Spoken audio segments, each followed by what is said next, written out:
Morning, everyone. Thank you for coming. Dr. Sean Conley, physician to the President. This morning I'd like to start by first sharing that the President and First Family, First Lady, extremely grateful for the enormous outpouring of support and prayers that the whole world and country have been providing and sharing. I'd like to thank Colonel Andrew Barr and all the medical and support staff here at Walter Reed for their tireless efforts, providing everything and anything the medical team, the President, and I could need. This morning, the President is doing very well. Behind me are some of the members of the President's medical team, whom I'd like to introduce. Dr. Sean Dooley, Pulmonary Critical Care.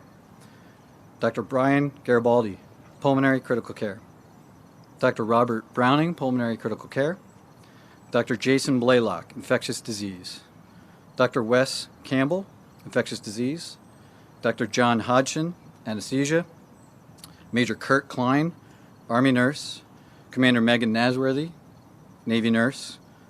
Lieutenant Juliana Levopa, Navy Nurse. Lieutenant Commander John Shea, Clinical Pharmacist. And not present with us are Lieutenant Beth Carter, Lieutenant Maureen Meehan, both Navy nurses, and Dr. Jesse Schoenau, Director of our Executive Medicine Program. As reported yesterday, in consultation with this group, I recommended we bring the President up to Walter Reed as a precautionary measure to provide state-of-the-art monitoring and any care that he may need. Just 72 hours into the diagnosis now, the first week of COVID, and in particular days 7 to 10, are the most critical in determining the likely course of this illness. At this time, the team and I are extremely happy with the progress the President has made.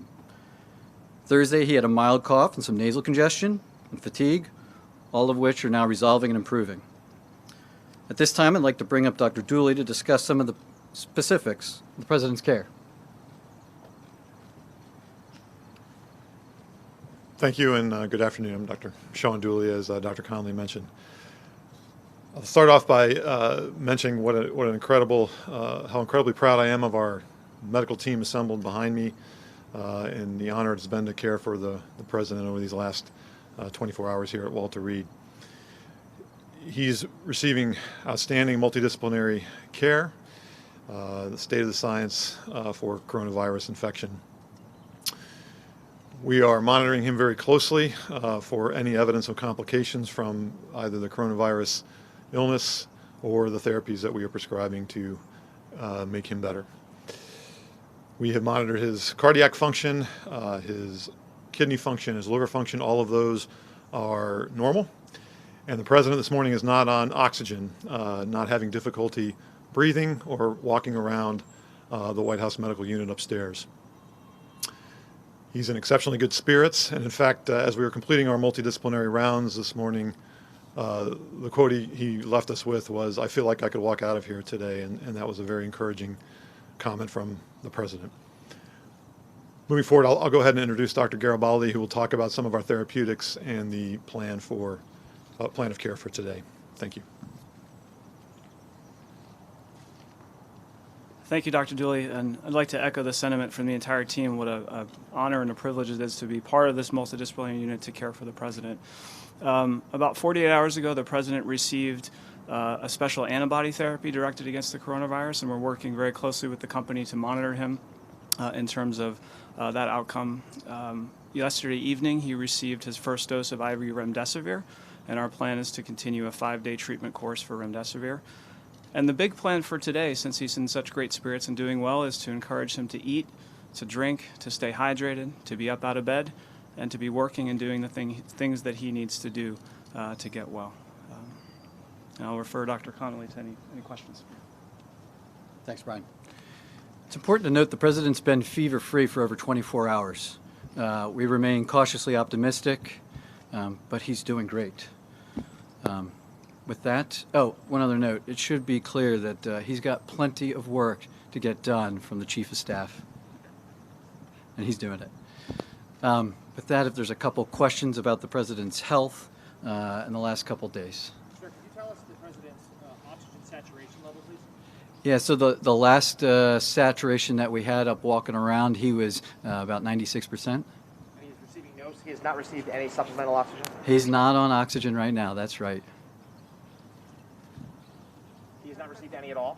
He's not needed any this morning today at all. That's right. Do No, you he's. Do you have an estimated date when he might be discharged? Well, I don't want to put a hard date on that.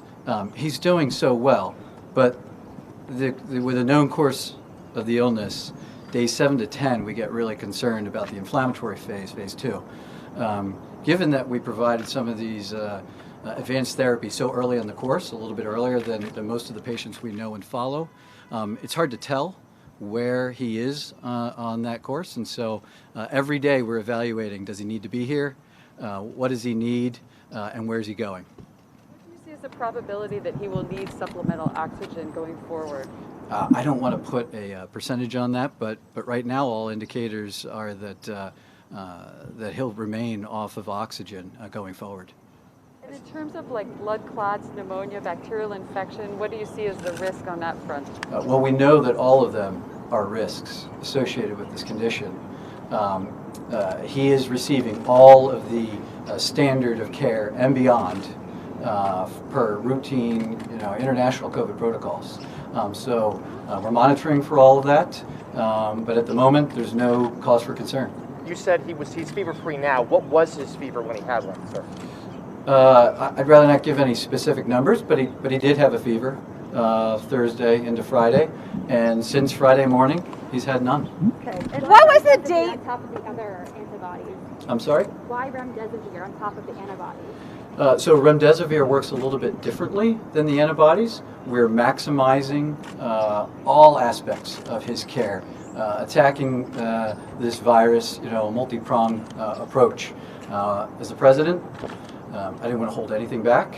If there was any possibility that it would add value to his care and expedite his return, I wanted to take it. And the team agreed, and that's why we proceeded. Doctor, what was the date of the president's last negative test? I'm not going to get into all the testing going back, but he and all the staff routinely are tested, and so. Doctor, what is the PPE protocol for President Trump receiving visitors and doctors?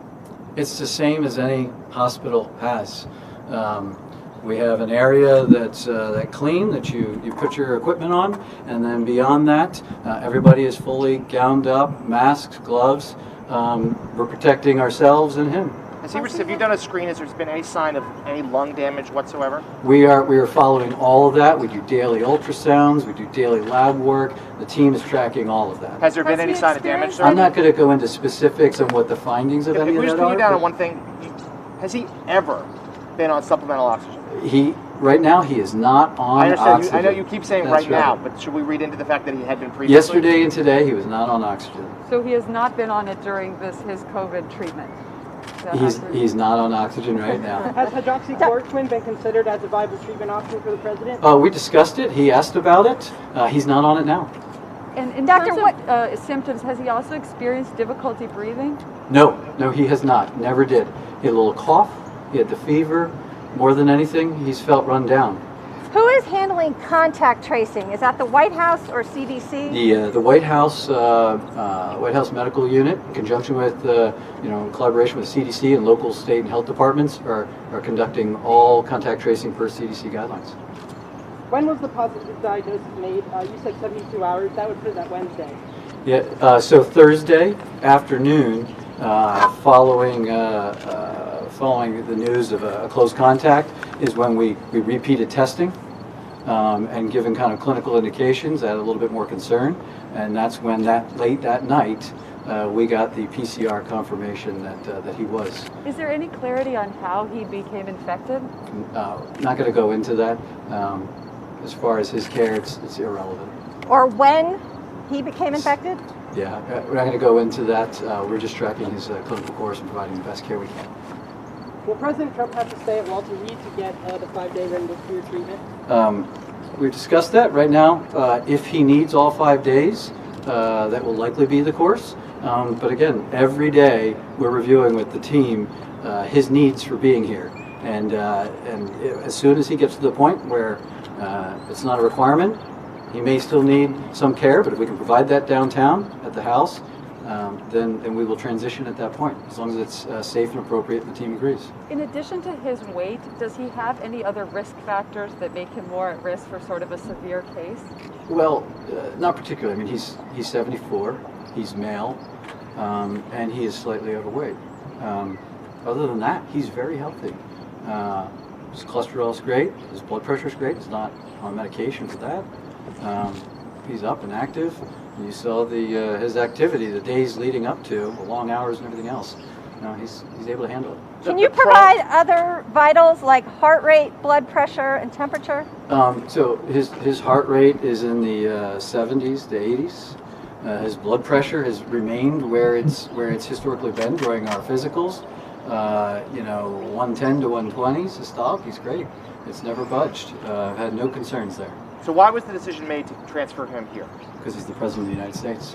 And obviously, if doctors have found that the prone position is helpful for COVID, has he been in that at all? No, he asked about that. He did, Thursday into Friday. He's been briefed by the task force and all the scientists for months, and he brought that up, as we were discussing his cough, and at that time his oxygen levels were okay, and we didn't feel like we needed to do it. We came up here, we discussed it with the team as well. We consider all options, but he has not needed any of that. Why wasn't the First Lady admitted as well? The First Lady's doing great. Thanks for asking.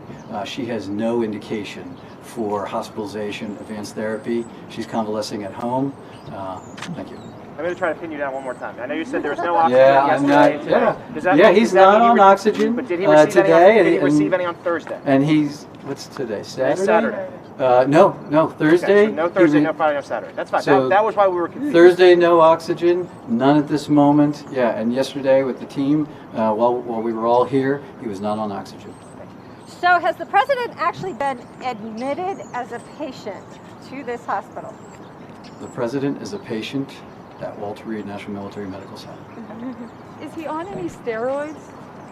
See? Press, thank you. Can you ask that Thank you very much. Last question. Thank you. Thank you, John. Okay, thank you.